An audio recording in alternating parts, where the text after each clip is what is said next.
J'avais avant cette capacité à ne rien foutre de la journée, à jouer à un jeu vidéo. Je suis en vacances, bah tu sais quoi, je vais allumer l'ordi. Je pense que c'était avant d'avoir mon fils en fait. Je vais allumer l'ordi et je vais me fumer à Heroes of the Storm, je vais me fumer un putain de jeu et je pouvais passer sans problème des journées à ne rien foutre ou je suis en vacances truc. Tiens, qu'est-ce que je vais faire? Bah en fait je vais rester sur le lit et rien faire. Ça ne me posait aucun problème.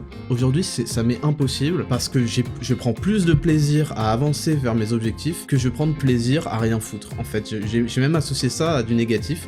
C'est pareil quand tu vois des fast-food, etc.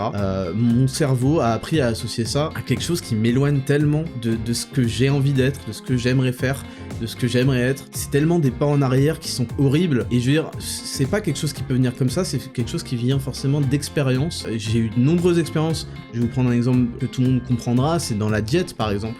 J'ai eu des nombreuses expériences d'atteindre un objectif et ensuite de me laisser aller complètement, et les pas en arrière vers lesquels ça m'a ramené, c'est tellement facile de tout gâcher. C'est tellement facile de se dire qu'on a accompli quelque chose ou quoi, et que maintenant, bah c'est bon, il faut se... Je dis pas qu'il faut pas fêter, qu'il faut pas célébrer ses accomplissements, mais il y a une tendance à se dire, bah vas-y, je vais me permettre de me reposer maintenant. Et tout le monde vous dira dans votre entourage, c'est bon, repose-toi, détends-toi, c'est bon, bravo pour ce que t'as fait, maintenant souffle. Et moi, je pense que c'est une grave erreur. Je pense qu'il n'y a rien de plus important que de conserver le moment, c'est-à-dire le momentum, la dynamique, et que lorsque vous perdez de votre dynamique, bah vous faites emporter en fait par la gravité et vous retombez. Alors que quand vous étiez en accélération, etc., vous étiez inarrêtable. Et je pense qu'il faut conserver, entretenir cette dynamique et ne pas se reposer sur ses lauriers.